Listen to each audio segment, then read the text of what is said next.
Short note නෑ. Syllabus cover නෑ. සමහර පාඩම් වල නෝට් කම්ප්ලීටුත් නෑ. දැන් මම මොකද කරන්නේ? කොතනින්ද මම පටන් ගන්නෙ?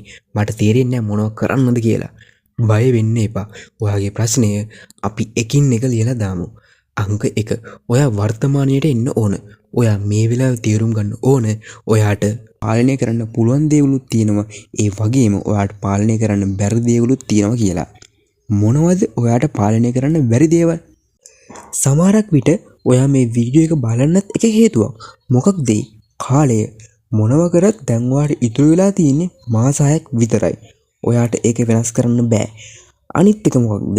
ඔයා මේ වෙනකල් A level exam එක වෙනුවෙන් ඔයා කරපු වැඩ ටික. ඔයාට බෑ ඔයාට මගහැරව නෝට් අය කම්ප්ලීට් කර කර ඉන්න. ඔයා මේ වෙලාවේ ඒව කම්ප්ලීට් කර කර ඉන්න සිලබස් කවර් කරන්න ගියොත් නම් ඔයාට බෑ හොඳ රිසල්ට් එකකට යන්න. ඔයා පිළිගන්න ඕන ඔයා මේ වෙලාවේ ඉන්න තත්ත්වය වගේම ඔයාට පාලනය කරන්න බැරි දේවලුත් තියෙනවා කියලා. හරි. ඔයාට මොනවද පාලනය කරන්න පුළුවන් දේවල්? අපි බලන්න ඕන මේ පාලනය කරන්න පුළුවන් දේවල් අතරිනුත් ඔයා වැඩියෙන්ම මේ වෙලාවේ අනිවාර්යයෙන්ම කරන්න ඕන දේවල් මොනවද කියලා. very simple. ඔයාට කරන්න තියෙන දේවල් තුනක් විතරයි. 1. ඔයාගේ ටයිම් එක ඔයා මැනේජ් කරගන්න ඕන. 2. අලුත් ස්ටඩි ප්ලෑන් එකකට ඔයා වැඩ කරන්න ඕන. 3. ඩිසිප්ලින් ඇතිව ඔයාගේ ස්ටඩි ප්ලෑන් එක ඔයා කන්ටිනියු කරන්න ඕන.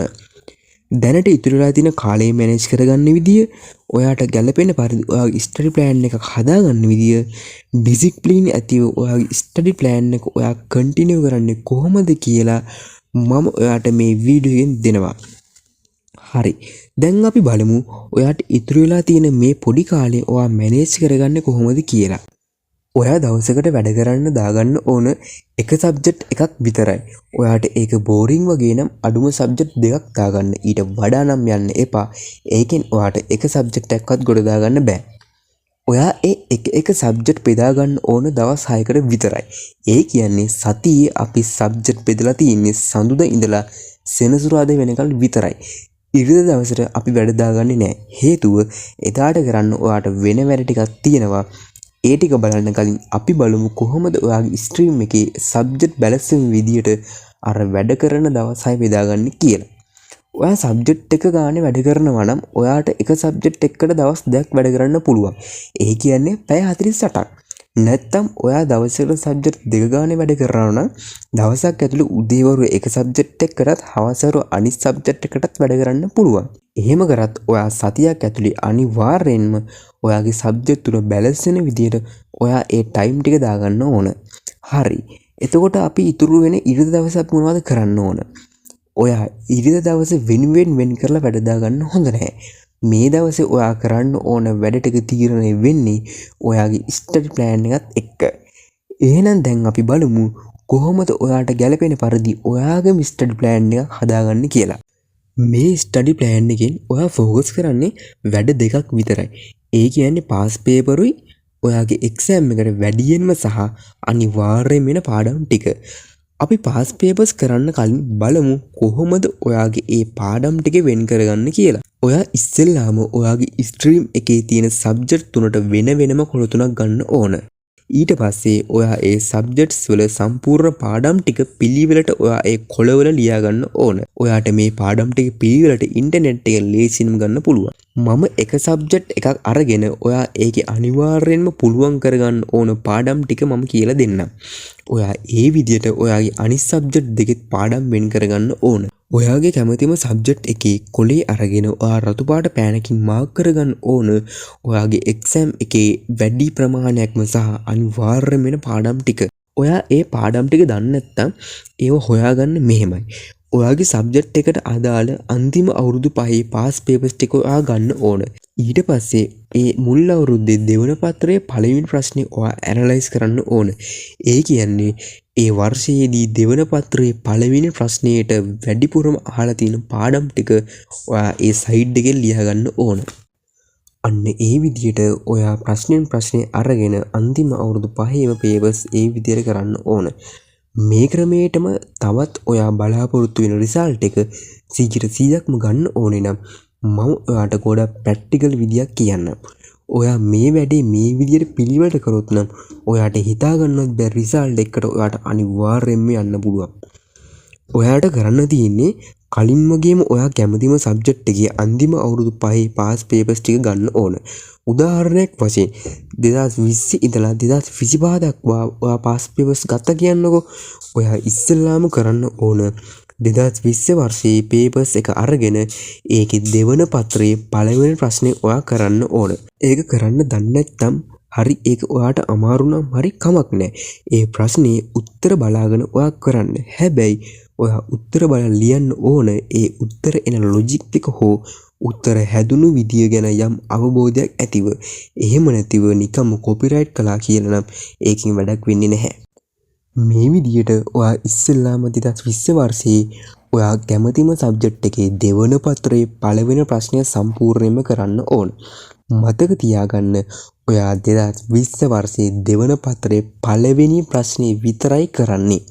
ඊට පස්සේ ඔයා 2021 වර්ෂයේ ඔයා කලින් කරපු සබ්ජෙක්ට් එකේම පේපර් එක ගන්න ඕන. ඔයා ඒකෙත් දෙවන පත්‍රයේ පළවෙනි ප්‍රශ්නේ විතරයි කලින් කිව්ව විදියටම කරන්න ඕන. ඊට පස්සේ ඔයා 2023 වර්ෂයේ ඒ විදියටම දෙවන පත්‍රයේ පළවෙනි ප්‍රශ්නය කරන්න ඕන. ඒ විදියට ඔයා වර්ෂ 5ේම දෙවන පත්‍රයේ පළවෙනි ප්‍රශ්නය කරන්න ඕන. හැබැයි යම් කිසි අවබෝධයකින් යුතුවයි ඔයා කරන්න ඕන. දැන් ඔයාට ඔයා කැමතිම සබ්ජෙක්ට් එකේ ඔයාට මුහුණ දෙන්න තියෙන එක්සෑම් පේපර් එකේ දෙවන පත්‍රයේ පළවෙනි ප්‍රශ්නේ හැදෙන විදිය ගැන 180ක දල අවබෝධයක් දැන් තියෙනවා. ඒ විදියට ඔයා දෙවන පත්‍රයේ ඉතුරු ප්‍රශ්න ටිකත් පිළිවෙලට කරන්න ඕන. මෙන්න මේ විදියට ඔයා ඔයාගේ අනිත් සබ්ජෙක්ට් දෙකෙත් මේ පිළිවෙලටම දෙවන පත්‍රය ගැන දල අවබෝධයක් ඔයා අනිවාර්යයෙන්ම ගන්න ඕන. මේ විදියට හරියටම ඔයා මේ වැඩේ කරා නම් දැන් ඔයාට ඔයාගේ සබ්ජෙක්ට් තුන ගැන හොඳ කොන්ෆිඩන්ට් එකක් ඔයාට තියෙනවා. හැබැයි ඔයා මේ වැඩේ ඉවර කරන්න ගොඩක් කල් නම් ගන්න බෑ. ඔයා මේ වැඩේ ඔයාගේ සබ්ජෙක්ට් තුනටම ඉක්මනට කරන්න ඕන. දැන් ෆස්ට් රවුන්ඩ් එක ඉවරයි. ඊළඟ සැරේ මේ වැඩේ මේ පිළිවෙලටම කරන්න ඕන. හැබැයි ඔයා කරන්න ඕන ටයිමින් වලට. ඔයාට එක්සෑම් එකේදී ඒ ප්‍රශ්නෙට ලැබෙන වෙලාවට අනුව තමයි මේ පාර ඔයා ප්‍රශ්නෙන් ප්‍රශ්නේ කරන්න ඕන. හැබැයි මේ පාර ඔයා උත්තර බලන්නත් බෑ. ඔයා හිතන්න ඔයා 2020 ඉඳලා 2025 දක්වා එක සබ්ජෙක්ට් එකක දෙවන පත්‍රයේ පළවෙනි ප්‍රශ්නේ කරා කියලා.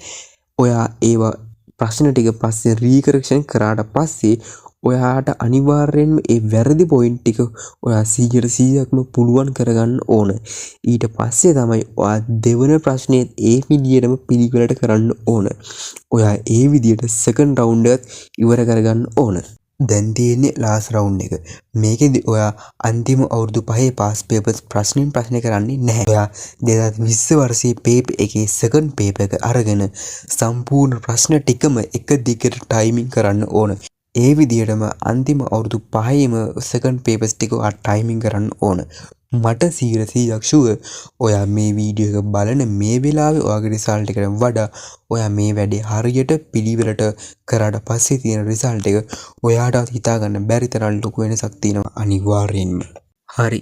දැන් බලමු අපි කොහොමද ඩිසිප්ලින් ඇතිව ඔයාගේ ස්ටඩි ප්ලෑන් එක ඔයා කන්ටිනියු කරන්න කියලා. මේක තමයි වැදගත්ම පොයින්ට් එක. ඔයාගේ රිසල්ට් එක තීරණය වෙන්නේ ඔයාගේ ඩිසිප්ලින් එක මතයි. අකණ්ඩව ඔයාගේ ස්ටඩි ප්ලෑන් එකේ ඉන්න මන් දෙන්නම් ඔයාලට පොඩි ටිප්ස් තුනක්. ටාගට් ඔයාගේ මේ ටයිම් මැනේජ්මන්ට් වලුණු ඔයාගේ ස්ටඩි ප්ලෑන් එකනුයි ඔයාගේ අන්තිම ප්‍රතිඵලය ඔයා ඔයාගේ ඔළුවට හරි විදිහට දෙන්න ඕන. සරලව කියනවා නම් ඔයාගේ රිසල්ට් එක ඔයා කලින් දැනගෙන ඉන්න ඕන කියන එකයි. හේතුව ඔයාට පැහැදිලි ටාගට් එකක් නැත්නම් ඩිසිප්ලින් එකට ඩිරෙක්ෂන් එකක් නැහැ. රූල්ස් කියන්නේ ඔයාගේ ස්ටඩි ප්ලෑන් එකේ තියෙන වැඩ ඒ වැඩ කරන්න ඕන ටයිම් එකට අනිවාර්යයෙන්ම කරන්න ඕන කියන එක.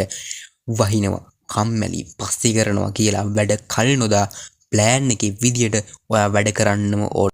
කන්සිස්ටන්සි ඔයා අකණ්ඩව ඔයාගේ ටාගට් වෙනුවෙන් වැඩ කළොත් විතරයි ඔයාට බලාපොරොත්තු වෙන රිසල්ට් එකට ඔයාට යන්න පුළුවන් වෙන්නේ.